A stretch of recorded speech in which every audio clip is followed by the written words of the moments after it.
Coming to you live from day 2 of Binance Blockchain Week. We are here with the co-founder, the man that brought you Manta, the one and the only Kenny. How are you doing today? I'm doing good, sir. Man, how are you? It is great to talk to you. I love your energy. Well, thank you. It brings a lot of energy to my day. Well, hey, you're drinking some good coffee or tea. And your energy works better than the coffee, I'll tell you.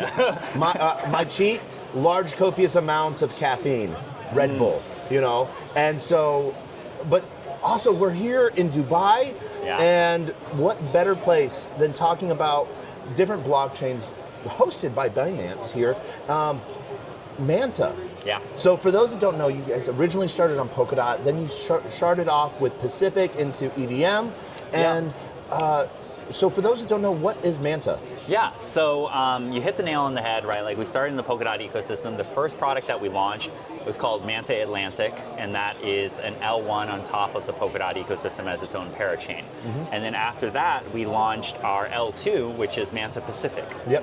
And now in 2025 and 2026, we're starting to transition more into the application side because we're starting to see that, you know, there's a lot of infrastructure, right? But there's not enough applications, especially really killer use cases. And so that's what we've been focusing on now. We've launched 2 applications. One is called Junk.Fun. It's got about 120,000 active users within the Solana ecosystem. We have another one called Super Fortune.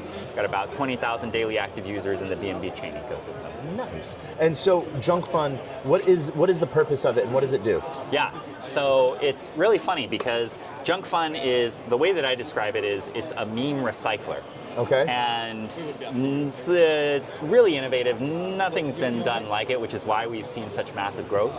Basically, it's what it sounds like. When people play with memes, which mostly is heavily concentrated on Solana, what they end up doing is, you know, they buy a meme and most of it pumps and dumps, and now they have a bag full of useless coins, right? Yep. A wallet full of tons of these useless coins on their in Solana. And so we come in, we're a stage 2 solution for you. Okay. And so basically people can recycle their memes by junking them into Junk.Fun and win prizes on a weekly basis. Okay. And so now you're turning your trash back into treasure. So that $10 that is now worth a penny, and I might have 10,000 tokens of the latest to heal pump and dump. Yeah. You know, I now can bring it to Junk.Fun. Yes, exactly. And okay. I don't have to burn it on Soul Incinerator and just get the storage rent back? I'm glad you brought that up. So with Soul Incinerator, it's a little bit different. The methodology is the same in the sense that we bring back your rent. Yep. Right?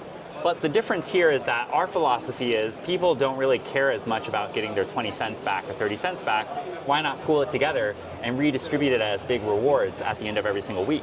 Okay. And so, you know, we distribute rewards anywhere from 0.02 Sol all the way up to 5 Sol. And we had, I think, 1,700 winners the first week, about like 1,200 winners the second week, and it's just been kind of consistent like that. How long has it been live for? 3 weeks. Wow. Okay. So then here's a really big question for you. Yeah. Are you going to be at Solana Breakpoint? My team will. Okay. Yes. Yes. All right. I am a future father, so I have to go back and do my husband duties. Future dad duties. Heck yeah, congratulations. Thank you. And this is one of the things that we talk about so much with blockchain and crypto is making generational wealth. Okay. And sometimes, you know, that's the show, oh, I'm doing this for generational wealth. But sometimes we forget about the generations right now. And so being able to be in an industry that allows you to sort of be a parent and be present while still maintaining an entire multiple ecosystems is one of those you can't really find in any other industry. I wouldn't say the balance is there. Oh, no. So when I say work-life, I didn't say work-life balance. My work-life balance is work so I can have a life. Yeah. My life is work. That's my work-life balance. But I'm glad you brought up that point. You know, like one of my secret passions in life is actually studying near-death experiences. Because people who, you know, clinically die and then come back to life, a lot of them have these very like beyond human experiences that they describe as even more real than the reality itself. Yeah. And I think like when you read on those and you look at it from like all these studies, you start learning that life is way more meaningful when it comes to, you know, building relationships and connecting with people and treating humans as humans. And it puts things into perspective. So, are you taking like the opposite approach of Brian Johnson then, where his philosophy is just don't die, and you're like die and come back? Well, I mean, I'm still alive, right? So I think we align on some points. Okay. Have you watched his recent hallucination trips on mushrooms? His? Yeah, that he literally broadcasted live. Oh wow. Yeah. No. Okay, I have No. not either, so I was just Okay. wondering if you had. That's interesting. Yeah. I mean, I do think like mushrooms, LSD, they really help bring a different perspective as well to life. Okay. In moderation. Yeah. This is not an endorsement. But I do think like sometimes, you know, especially in this sort of, not just our industry where there's a lack of work-life balance, I think in general, right? Like the world is, most people are experiencing this life of, you know, complete imbalance, and prioritization is on, I wouldn't say the wrong things, but the necessary things. And the necessary things aren't necessarily what bring true meaning to life. And so I think sometimes you still have to re-ground yourself in the right perspective. Yeah, and that's an interesting way to sort of look at it. And do you bring that philosophy into how you help build and run Manta? I think so. I Yeah. think my priority as a leader first is to make sure that everyone on my team has a good experience. Yeah. I think you can't control all the outcomes of everything that's happened, right? Like it's no secret that the altcoin market is completely destroyed right now, right? And so like the question now is what is in your control? And I think what's in your control is the experience you give other people. Yeah, and 100%. So the big question then, what's coming up for Manta? Are any hackathons, any builder grants and everything like that for that you're wanting to build on these new application layer side? Yeah, so for the apps that we're building right now, right, like a lot of them are incubated in-house. Okay. And so, you know, that's where what we've learned from that was that if you're able to really just focus on these applications to become basically your own startup, I feel like I'm running like 3 startups now. But that's where you see the success really start rolling in. And so... And it's the same team, so everyone knows how to work together. Exactly. And communication bonds are already there. Right. You know. And so like, you know, we are, you know, giving out grants, but the way that we're thinking about grants and stuff is not around, you know, like build it on the Manta ecosystem, because we have to face the music, right? Like not every ecosystem is going to survive, and the heavy concentration of users are on Solana, BNB chain, and Base, right? And so you know, like we want to head towards that direction, find those users, acquire them, and grow together. And so any sort of projects that are looking for, you know, help on that growth side that can really align with us, not on the ecosystem, like putting it on Manta, but more so like, you know, we want to make sure that the growth can be aligned. Then like those are the projects we want to talk to. Amazing. Yeah. All right. Has Manta started to really sort of take a hold of the whole AI scene at all?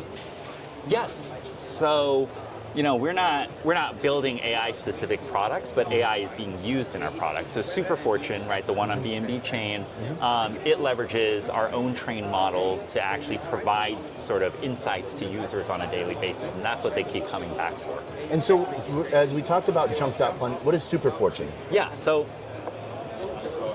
Super Fortune is a metaphysics app, and so it's specifically targeted to Eastern audiences, and more specifically like China, Korea, Vietnam, Indonesia, Japan. These are probably our biggest markets. And so within these regions, right outside of this bubble, everyone knows about astrology, which is like this huge multi-billion-dollar market that like I personally never really thought much about, but then when I talked to my team, I realized how big of an actual market this is. Yeah.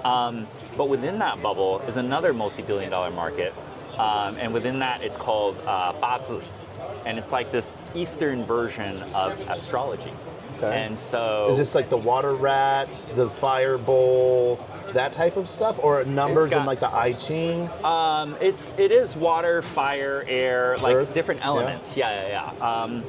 And so we basically trained a DeepSeek model specifically for these types of readings on various different activities related to finance, related to trading, related to crypto, and we brought that to market. And so that's what our users are using it for on a daily basis for their own trading activities and everything. All right, and is there like a token involved with that where people stake to be able to access the inference?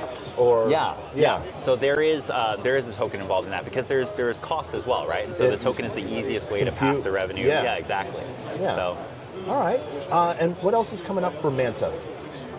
I think next year we have one more product coming in the pipeline. It's a DeFi protocol. And on Manta, or is it going to be within the Manta application? It's going to be multi-chain. Okay. Because this is the first of its kind sort of DeFi protocol, never really done before, and it takes advantage of this thing in finance called Gamma. Okay. I don't know if you're familiar with that, but so on the Gamma Delta neutral trading strategies? Yes, exactly. Yes. Yeah.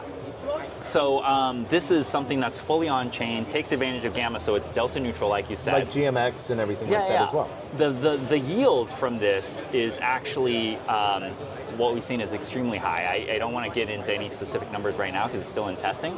That means 3 digits. Not financial advice, but it is. So we've been testing it, and the results are extremely promising.